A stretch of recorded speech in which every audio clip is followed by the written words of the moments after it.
আসসালামু আলাইকুম। আমি ডক্টর আবুল হায়াত মানিক, লিভার বিশেষজ্ঞ হিসেবে ঢাকা মেডিকেল কলেজ হাসপাতালে কর্মরত আছি। তো আজকের এই ভিডিওতে আমরা আলোচনা করব পেট ফুলে গেলে কি করবেন। আমাদের পেট বলতে যে জিনিসটুকু বোঝায় আমাদের স্টোমাক এবং পেটের অন্যান্য ইন্টেস্টাইন, নারী যে অংশ, এগুলো আমাদের বিভিন্ন কারণে ফুলে যেতে পারে। তার মধ্যে একটি কারণ হচ্ছে আমার বাতাস আটকিয়ে ফুলে যেতে পারে। এছাড়া পেটের ভিতরে কখনো পানি আটকেও ফুলে যেতে পারে, যেটিকে মেডিকেল টার্মিনোলজিতে অ্যাসাইটিস বলা হয়। অথবা কেউ যদি অতিরিক্ত মোটা হয় কিংবা তার যদি পেটে অতিরিক্ত চর্বি জমা থাকে, তাহলেও তার পেট অনেক সময় ফুলে থাকতে পারে। তাহলে এই তিনটি কারণেই আমাদের পেট ফুলে যেতে পারে। এর মধ্যে শুধু বাতাস আটকিয়ে ফুলে যাওয়া যেটা, কিংবা অনেক রোগী আমাদের কাছে এসে বলে যে আমার তো গ্যাস আটকে যাচ্ছে, আমার পেট ফুলে যাচ্ছে, খাওয়ার পরে পেট বেশি ফুলে যায়, মনে হয় যে ঢোল হয়ে যাচ্ছে, এগুলো হচ্ছে আসলে গ্যাসিয়াস ডিস্টেনশন।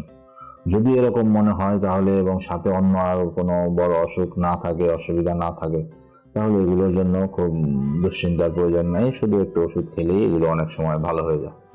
কিন্তু যদি এই পেট ফুলে যাওয়ার সঙ্গে বাতাস দিয়েই পেট ফুলে গেছে এবং সঙ্গে পেটে প্রচন্ড ব্যথা হচ্ছে এবং পেশেন্টের বমি হচ্ছে এবং তার যদি পায়খানাও বন্ধ হয়ে যায়, তাহলে অবশ্যই এটির গুরুত্ব আছে। তখন চিকিৎসক আপনাকে দেখে খুব তাড়াতাড়ি সিদ্ধান্ত নিতে হয় যে এটি কোনো কারণে ইন্টেস্টিনাল অবস্ট্রাকশন কিনা। যদি ইন্টেস্টিনাল অবস্ট্রাকশন বলে সন্দেহ হয়, তাহলে আমাদেরকে অনেক সময় সার্জারির কাছে রেফারও করার প্রয়োজন হতে পারে এবং সার্জারি করার দরকার হতে পারে। এছাড়াও পেট ফুলে যাওয়ার আরেকটি কারণ হচ্ছে পেটে পানি চলে আসে। যদি পেটে পানি চলে এসে পেট ফুলে যেয়ে থাকে, তাহলে সেটি অনেকগুলো রোগের একটি কারণ হতে পারে।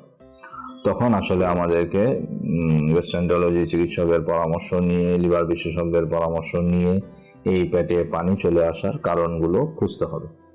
তাহলে আমরা তিনভাবে পেট ফুলে যাওয়ার কারণ পেলাম। অতিরিক্ত চর্বি থেকে হতে পারে, পানি এসে পেট ফুলে যেতে পারে, বাতাস আটকেও পেট ফুলে যেতে পারে। এর মধ্যে পানি এসে যদি পেট ফুলে যায়, তাহলে আমাদেরকে তখন অনেকগুলো কারণ খুঁজতে হয়। তার মধ্যে সবচেয়ে বেশি কমন হচ্ছে বাংলাদেশের পার্সপেক্টিভে লিভার সিরোসিস। লিভার সিরোসিস হলে রোগীদের শুধু পেটে প্রথমেই পানি চলে আসতে পারে। এছাড়া লিভার সিরোসিস ছাড়াও আরও কিছু অসুখে পেটে পানি চলে আসতে পারে, যেমন কারো যদি টিউবারকুলোসিস কিংবা পেটের ভিতরে যক্ষা হয়, ইন্টেস্টিনাল টিবি নাম অথবা পেরিটোনিয়াল টিবি নাম, যেগুলোর মেডিকেল টার্ম, এই জাতীয় অসুখ যদি কারো থেকে থাকে, তাহলেও তার পেটে পানি চলে আসতে পারে। এছাড়া কোনো কারণে যদি তার কিডনি ফেইলিয়ার হয়, তার কোনো কারণে যদি হার্ট ফেইলিয়ার হয়, তাহলেও পেটে পানি চলে আসতে পারে। এছাড়া বিভিন্ন ক্রনিক ফুসফুসের যে অসুখগুলো আছে, যেমন সিওপিডি কিংবা লাং ডিজিজ, আইএলডি, এই জাতীয় অসুখগুলো যদি থাকে এবং সেগুলো যদি তার হার্টকে দুর্বল করে ফেলে কিংবা হার্ট ফেলারের মাধ্যমে, তখন পেটে পানি চলে আসতে পারে।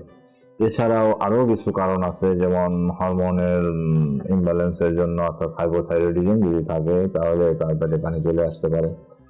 রোগীর বয়স যদি বেশি হয়, তাহলে ম্যালিগন্যান্সি কিংবা তার শরীরের অন্য কোথাও কোনো ক্যান্সার হয়ে এই পেটে পানি চলে আসতে পারে। এটিও একটি সম্ভাবনা আমাদেরকে মাথায় রাখতে হবে।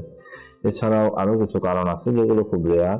সাধারণত লিম্ফ্যাটিক অবস্ট্রাকশন হলে হতে পারে, অথবা পেটের ভিতরে বিভিন্ন কারণে যদি বাটকিয়ারি সিনড্রোম বলে, অর্থাৎ কোনো আর্টারি অথবা ভেইনের ভিতরে অবস্ট্রাকশন হয়, তাহলেও অনেক সময় পেট অ্যাকুট বাটকিয়ারি সিনড্রোম অথবা ক্রনিক বাটকিয়ারি সিনড্রোম, এই জাতীয় অসুখ নিয়েও অনেক সময় রোগী আমাদের কাছে আসতে পারে।